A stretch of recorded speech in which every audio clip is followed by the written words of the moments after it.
मध्य प्रदेश के लाखों कर्मचारियों का एचआरए बढ़ा। कर्मचारियों को मूल वेतन का 10%, 7% और 3% एचआरए गृहवाड़ा भत्ता का आदेश वित्त विभाग ने जारी किया। 1 अप्रैल से होगा लागू।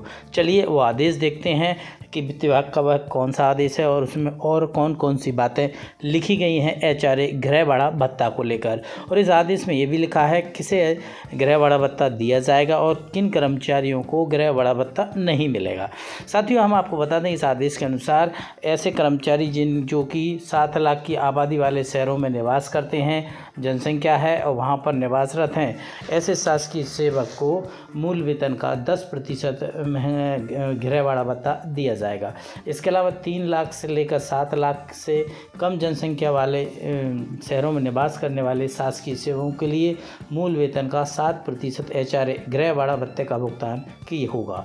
इसके बाद 3 लाख से कम जनसंख्या वाले क्षेत्र में यदि कर्मचारी रहते हैं तो उस शासकीय कर्मचारी को अपने मूल वेतन का 5% गृहवाड़ा भत्ता का भुगतान किया जाएगा।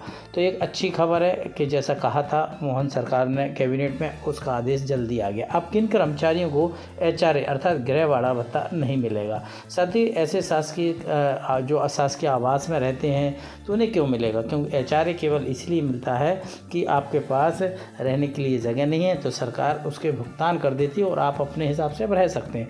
परंतु जिन्हें क्वार्टर अलाउड है, जिन्हें आवास की सुविधा दी गई है, उन्हें एचआरए का भुगतान नहीं किया जाता। दूसरा, अखिल भारतीय सेवा के अधिकारियों को भी एचआरए का भुगतान नहीं किया जाएगा। क्यों नहीं होगा?